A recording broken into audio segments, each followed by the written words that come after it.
আসসালামু আলাইকুম, সবাইকে আমন্ত্রণ আমার চ্যানেল কিচেন রেসিপিস উইথ আইডিন দেখার জন্য। আমি আজকে যেটা তৈরি করেছি সেটা হচ্ছে হালিম তৈরি করেছি, আর সেই রেসিপিটাই আপনাদের সাথে শেয়ার করতে আসলাম। আমি কিভাবে বাসায় একটা পারফেক্ট হালিম তৈরি করি, দোকানের চেয়ে অনেক বেশি টেস্ট নিয়ে। এই যে দেখতে পাচ্ছেন, আমি এখানে হালিমের উপকরণগুলো নিয়ে নিয়েছি। তারপর একটা কড়াই বসিয়ে দিয়েছি, কড়াইটায় তেল দিয়ে এখানে এক কাপ পরিমাণ পেঁয়াজ কুচি দিয়েছি। পেঁয়াজটা বাদামি করে ভেজে নিয়েছি। আর এখন দিয়ে দিচ্ছি আদা বাটা, জিরে বাটা আর রসুন বাটা। এগুলা 1.5 চামচ করে দিয়েছি। আর এখানে কোনো কিন্তু গোটা মশলা ব্যবহার করা লাগবে না, শুধু মশলা, বাটা মশলা আর গুঁড়া মশলাটা ব্যবহার করলেই হবে। এই যে আমার মশলাটা যখন একটু কষানো হয়ে গেছে, তখন কিন্তু আমি এখানে ধনে গুঁড়া, মরিচ গুঁড়া, হলুদ গুঁড়াও দিয়ে দিচ্ছি। এটা নিয়েছি 1 চামচ পরিমাণ, 1 টেবিল চামচ করে নিয়েছি। আপনাদের যদি আরও বেশি নিতে হয় বেশি নিয়ে নেবেন। আর এই যে মশলাটা কিন্তু এই পর্যায়ে কষানো হয়ে গেছে। এখন হালিম মিক্সডের যে মশলাটা আছে এটা দিয়ে দেব। আর এটা দিয়ে একটু কিন্তু প্যাকেটে রেখেও দিচ্ছি, এটা শেষে একটু দরকার পড়বে সেই জন্য। আর এই পর্যায়ে মশলাটা কিন্তু খুব সুন্দর করে ভেজে নিয়েছি, কষা কষা করে নিয়েছি। আর এখন মাংসটা দিয়ে দিচ্ছি। মাংসটা কিন্তু এখানে 1 কেজি নিয়েছি আমি, হাড্ডি সহ খাসির মাংস নিয়েছি। আপনারা চাইলে মুরগি দিয়েও করতে পারবেন, গরু দিয়েও করতে পারবেন। আমি খাসি দিয়ে নিয়েছি। খাসির মাংসটা মানে খেতে আমার কাছে খুব ভাল লাগে হালিমের সাথে, সেই জন্য। আর দিয়ে দিয়েছি অল্প একটু লবণ।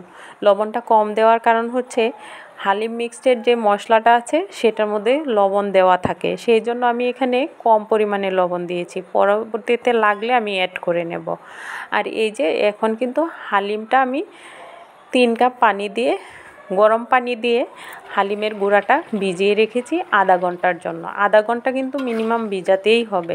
ভিজিয়ে রেখে এখানে যে আমি মাংসটা বসিয়েছিলাম সেটার পানিটা টেনে আসলে আর একটু পানি, গরম পানি দিয়ে দেব মাংসটা সিদ্ধ হওয়ার জন্য।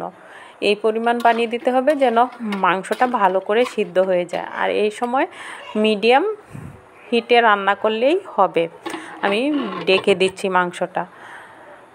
তারপর আবার কিছুক্ষণ পর কিন্তু আমি মাংসটা খুলে একটু নাড়াচাড়া দিব যাতে নিচে না লেগে যায়, সেই জন্য। আমার এই পর্যায়ে কিন্তু মাংসটা প্রায় হয়ে আসছে। ভিজানো হালিম মিক্সটা দিয়ে দেব। আধা ঘন্টা কিন্তু হয়ে গেছে। এখন হালিম মিক্সটা দিয়ে ভালো করে নেড়ে চেড়ে দেব। হালিম মিক্সটা দিয়ে ভালো করে নেড়ে চেড়ে দিচ্ছি। তারপর এখানে আরেকটু পানি অ্যাড করে দেব যাতে এই যে ডালটা সিদ্ধ হয়ে যায়। হালিম তো মূলত ডাল দিয়েই করা হয়। এই ডালটা সিদ্ধ হওয়ার জন্য কিন্তু আমি আরও একটু পরিমাণ গরম পানি অ্যাড করে দিচ্ছি। যতটুকু দিলে ডালটা সিদ্ধ হয় সেই পরিমাণে দিয়ে দিচ্ছি। দিয়ে আবার কিন্তু ঢাকা দিয়ে রান্না করব 10 মিনিটের মতন। আর মাঝে মাঝে কিন্তু নেড়ে চেড়ে দেবো। আর একটি কথা, এখনও যারা আমার চ্যানেলটা সাবস্ক্রাইব করেন নাই, প্লিজ সাবস্ক্রাইব করে পাশে থাকবেন, লাইক কমেন্ট করবেন। আর এটা কিন্তু আমার পেজেও যায়, যারা পেজটা দেখবেন অবশ্যই ফলো করে দেবেন, লাইক কমেন্ট করবেন। আর এই পর্যায়ে কিন্তু আমি আর একটু লবণ অ্যাড করে দিয়েছি। চেখে দেখেছি যে লবণের পরিমাণটা কম হয়েছে, সেই জন্য একটু লবণ দিয়ে দিলাম। এই যে দেখেন আমার হালিমটা কিন্তু একদম কমপ্লিটলি রান্না হয়ে গেছে। হালিমটা নামানোর আগে আমি যে প্যাকেটে একটু হালিমের গুঁড়া মশলাটা রেখেছিলাম সেটা উপর দিয়ে ছিটিয়ে ভালো করে নেড়ে চেড়ে নামিয়ে নিলেই কিন্তু পরিবেশন করতে পারবো গরম গরম। আর পরিবেশনের জন্য তো সুন্দর একটা ডেকোরেশনের দরকার হয়, সেই ডেকোরেশনটাও করে নেব। আমার হালিমটা কিন্তু একদম পারফেক্ট হয়ে গেছে, কি সুন্দর একটা স্মেল আসছে। আপনারাও কিন্তু এভাবে বাসায় হালিম তৈরি করবেন, তাহলে কিন্তু অনেক দাম দিয়ে কিনতে হবে না। এখানে যে শুধু খাসির মাংস দিয়েই হালিম তৈরি করা যাবে এরকম না ব্যাপারটা। চাইলে মুরগির মাংস দিয়েও করতে পারবেন, গরুর মাংস দিয়েও করতে পারবেন, কোনো সমস্যা নেই। আর এই যে দেখছেন হালিমটা কীরকম একদম পারফেক্ট দেখা যাচ্ছে। আর সেটা পরিবেশনের জন্য আমি উপর দিয়ে কিছু শসা, আদা কুচি, তারপর টমেটো কুচি, ধনেপাতা কুচি, কাঁচামরিচ আর পেঁয়াজ বেরেস্তা দিয়ে গরম গরম পরিবেশন করব। সাথে লেবু না দিলে কিন্তু ভালো লাগবে না, লেবুটা দিলে টেস্টটা আরও কয়েক গুণ বেড়ে যায়।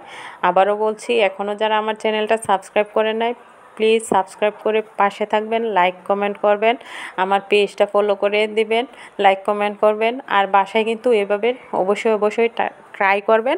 দেখেন কি সুন্দরভাবে খুব সহজেই বাসায় কিন্তু এই হালিমটা তৈরি করা যায়।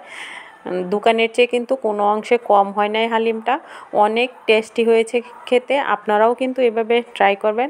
ভালো থাকবেন, আমার সাথে থাকবেন। আল্লাহ হাফেজ।